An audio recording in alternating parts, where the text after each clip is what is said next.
Good morning, it's Dr. Tucker, your friendly neighborhood colorectal surgeon. And one of the questions I get asked a lot is about a bizarre to the patient association between diverticulosis, or even diverticulitis, and hemorrhoids. Why did I have a flare of diverticulitis and now I got the hemorrhoid thing? What's happening? As it turns out, diverticular disease and hemorrhoid disease are both caused by the same problem, and that is constipation. And therefore, the treatment for both diseases from a non-surgical standpoint is the same, relief of that constipation.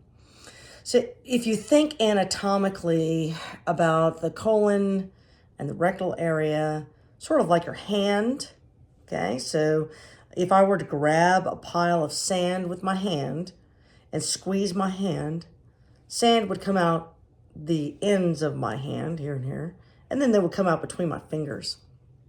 Okay, so pressure inside the colon is sort of like your hand, and the contents of the colon, the lining of the colon, are like the sand.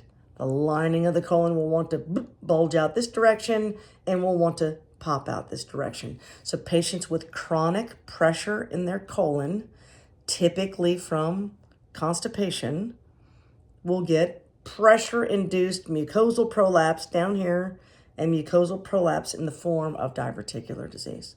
All right, so if you want to avoid diverticular disease and avoid hemorrhoids, your answer is going to be drink your water, take your fiber. Kiwi fruit, my favorite, but if you can't do kiwi fruit, then just do psyllium husk or some other fiber source. Take a stool softener if you need to.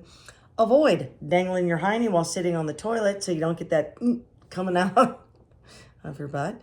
And then do a lot of walking, because there's something about walking that helps decrease the pressure inside of your colon. All right, we'll see you next week.